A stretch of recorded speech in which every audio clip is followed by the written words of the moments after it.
Your country. Your country Delhi. 님 고향 어디냐고요? 여러분 영어 공부하다가 이런 생각해 본 적 없으신가요? 기본 단어만 알면 일상 회화는 가능하다고들 하잖아요. Mentioned, Jisung Park, in the interview. 근데 왜 영어 할 때마다 어휘가 부족한 기분이 들지? I brain, stop you. 의외로 돈과 시간을 투자해도 심지어 해외에 살아도 한국인의 발목을 잡는 문제가 있기 때문인데요. 한국인이라면 공감할 한국인 영어 구멍, 그게 뭔지 오늘 설명해 드리겠습니다. 가든 방 있습니까?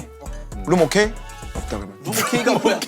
일간 소울 영어입니다. 오늘 영상은 제가 영어 순발력 챌린지라는 영어 퀴즈 책을 쓰게 된 이유이기도 합니다. 어휘를 배워도 영어 순발력이나 실전 능력은 잘 늘지 않는다고 하시는 분들이 정말 많습니다. 실제 상황을 예시를 들어서 보면 훨씬 더 잘 이해가 가실 텐데요. 얼마 전에 한 방송에서 BTS J-Hope의 미국 생활이 소개되었죠. 꽤 능숙하게 영어를 구사하는데도 이런 장면이 있었습니다. It's gonna be 10:29 and pay the first window. It's gonna be 10:29 and pay the first window. 뭐라는 거지?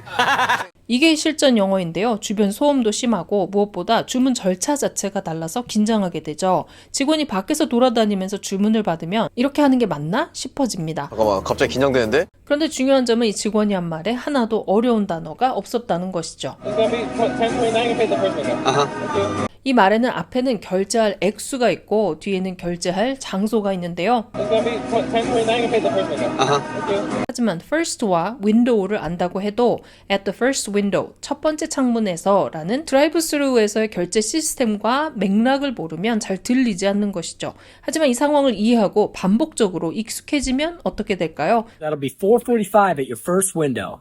7:09 at the first window. Thank you.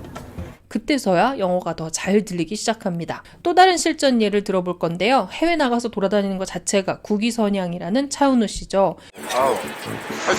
핀란드 카페에 갔는데 커피를 더 마시고 싶은데 리필이 되는지 궁금한 상황입니다. 커피 리필 되나? 그런데 차은우 씨가 망설이는데요. 뭐라 물어야지. 그러니까 리필 영어 맞지? 리필?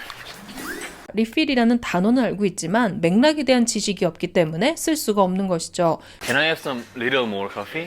그런데 리필은 실제 쓰는 영어 단어가 맞을까요? 맞습니다. So customers who order any beverage for in the cafe can enjoy free refills. 일반적인 카페에서는 리필 문화가 흔하지는 않습니다.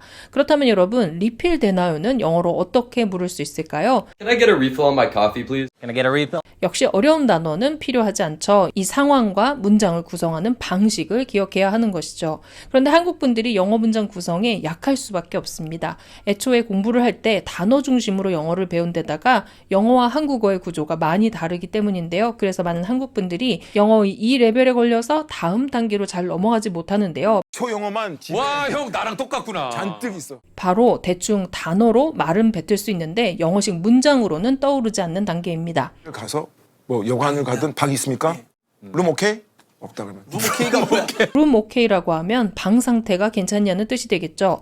그렇다면 방이 있나요는 어떻게 물으면 될까요? 아니야? Do you have room? 아. Do you have a room? Do you have a room? 영어 문장의 중요한 특징 중 하나인데요. 주어의 사물이 아니라 사람이 오는 경우가 훨씬 많죠. 그래서 방이 있냐라고 묻는 것이 아니라 당신들은 방을 가지고 있냐라고 묻습니다. Do you have가 나오면 그냥 그거 쓰지. 이런 문장 구조가 익숙해져야 그 다음에 배운 단어들도 붙여서 써먹을 수 있는데요. 그런데 우리나라 영어 교육은 지나치게 단어에만 집중하죠. Country Delhi. Your country Delhi. India. Your country. 님 고향 어디냐고요? 이게 정확히 단어 중심으로 영어를 할 때 생기는 오류를 보여주는데요. 고향이라는 단어를 영어로 country라고 번역해서 말하고 있는 것이죠. You from Chicago then? You from London? You from around here? 어휘보다 중요한 것이 이렇게 영어식 문장과 사고방식을 이해하는 것입니다. 증발하다, 결합하다, 내신이나 수능 공부할 때 이런 거창한 단어들을 읽고 해석합니다. 너희들 맹사가 뭔지는 알지? 하지만 막상 전자레인지에 3분만 데워줘 같은 쉽고 간단한 상황은 떠올려 본 적이 없죠. 그래서 회화를 가르칠 때 선생님들은 이런 식의 질문을 정말 많이 받는데요. 선생님, 공이 뭐예요? 공? 왜 이걸 쉬운 걸 질문할까요? 네 공이 크다 라는 말을 하고 싶은데 공이 뭐냐고 묻는 거죠. 이게 우리가 배운 주입식 영어의 폐해이고 이런 생각 구조에 걸리면 대화를 하려고 해도 말이 잘 나오지 않게 됩니다. 그렇다면 어떻게 하면 이런 맥락에 대한 감각 그리고 영어 실전 능력을 키울 수 있을까요? 먼저 일상에서 영어 콘텐츠를 정말 많이 보고 읽어야 합니다.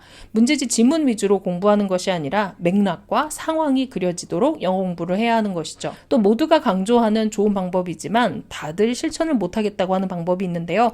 바로 영영사전을 보는 것입니다. 영영사전은 맥락을 설명해주기 때문에 정말 유용한데요. 문제는 다 영어로만 쓰여져 있기 때문에 영어 공부를 시작하는 사람들 입장에서는 부담스럽다는 것이죠. 어떻게 하면 여러분이 충분히 쉽고 재밌게 그러나 맥락을 떠올리면서 공부할 수 있을까를 고민하다가 나온 것이 이 퀴즈들이었는데요. 그동안 매일 아침 8시 30분 일간소울 영어 게시판에 퀴즈를 냈습니다. 매일 10,000명 정도의 분들이 함께 문제도 풀고 궁금증도 남겨주셨는데요. 그렇게 1년 넘게 우리가 함께 나눈 이 내용들을 100개의 꼭 알아야 하는 퀴즈로 정리해서 영어 순발력 챌린지가 나왔습니다. 여러분, 노력과 끈기가 빛을 발하기 위해서는 방향 설정이 정말 중요합니다. 그리고 방향 설정은 내가 지나온 길들을 되돌아볼 때 더 정확해지죠. 그동안 영어 정말 잘하고 싶은데 답답하셨던 분들, 또 채널에서 퀴즈 푼 것들을 다시 한번 총정리하고 기억하고 싶은 분들이 꼭 한번 살펴보시면 좋겠습니다. 앞으로도 힘이 되는 영어 공부를 응원하는 채널이 되겠습니다.